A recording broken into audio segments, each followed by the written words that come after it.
Oh, dude, somebody left their hat here. That's not mine. I'll sell it, though.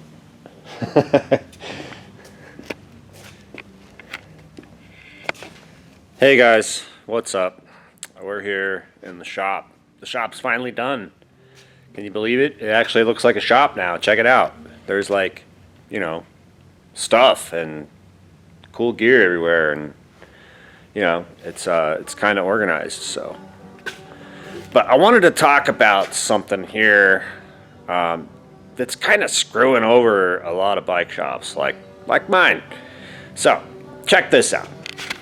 So as you can see, I got a pretty good selection of e-bikes for a small shop like mine. You know, we've got Aventon, we've got Ubco, which are actually just electric mopeds. We've got a bunch of Monday motorbikes here, some cafe racer style e-bikes, and even a Monday full suspension mountain bike with a 1,000-watt motor. We've got an Optibike here, which is a really awesome custom commuter bike. We've got a Yamaha e-bike here as well. So we have quite a few e-bikes for sale, and the problem is they just really haven't been selling the way that they should. It's almost as if my customers are being directed to other bike shops. Imagine that. Now, why would you think that would happen? Well, turns out that I live in Colorado. The bike shop's in Colorado, and the government here in Colorado thought it would be a really good idea to make it easier to get people on e-bikes. Sounds like a noble idea, right? Let's make e-bikes more affordable for consumers. Sounds good, right? Everybody seems like to be on board with that. But the way that they went about doing it was this. They had offered a tax credit when you buy an e-bike in Colorado, but only if, this is the shitty part, you only get the tax credit if you go to a participating retailer. You can't take the tax credit on your own. You can't just go buy an e-bike and then take the tax credit. They take the $450 off right off the top of the price at the store when you buy it. And so basically what that means is the bike shop has to eat that $450. That's money out of their pocket and in the pocket of the government right there. And they don't get it back until they file taxes the following year, or however they file their income taxes. So, I'm not a participating retailer, as you might imagine, because I can't afford to swallow $450 every time I sell an e-bike. You got to understand that the margins on these e-bikes aren't that big. Like, we're making maybe 30% at best, which is pretty good for bikes. You know, I mean, it's definitely better than motorcycle profit margins.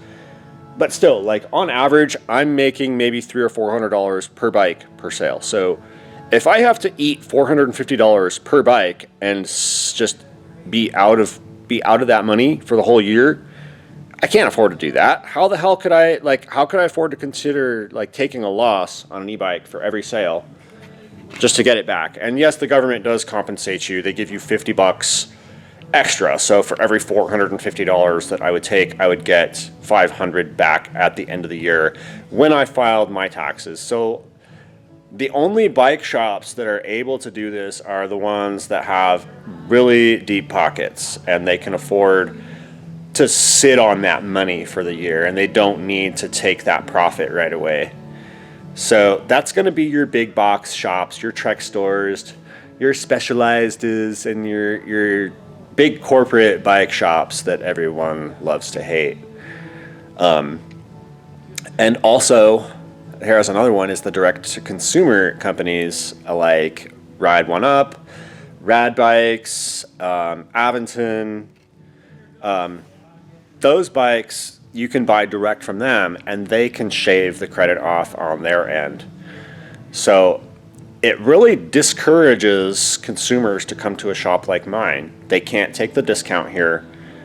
And so why would you go to my shop when you could go to any one of these other ones that are bigger shops and buy a bike from them? They're already selling a lot of bikes. They don't need any extra help, but guess what? The government's going to help the big guy and step on the little guy.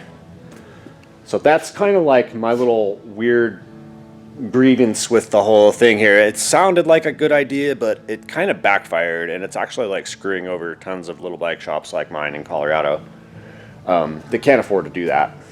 So it's kind of stupid, I think, you know. Why help the corporate machine even more? Isn't that what we're all trying to stop? You know, but it is what it is. So, but here's how you could help. Like, if you do recognize this and you still want to support a shop like mine, what you can do is go to one of these e-bike companies like the ones I carry, like Aventon, or any e-bike company on basically like my network of e-bikes. There's several of them on my website, and I'll go ahead and post that in the comments. And you can check that out for yourself. But what you can do is buy an e-bike direct from them and have it shipped to my shop for assembly. And that way, at least I make $1 or $2 assembling the bike, and possibly I get some sales credit and some commission off of that too.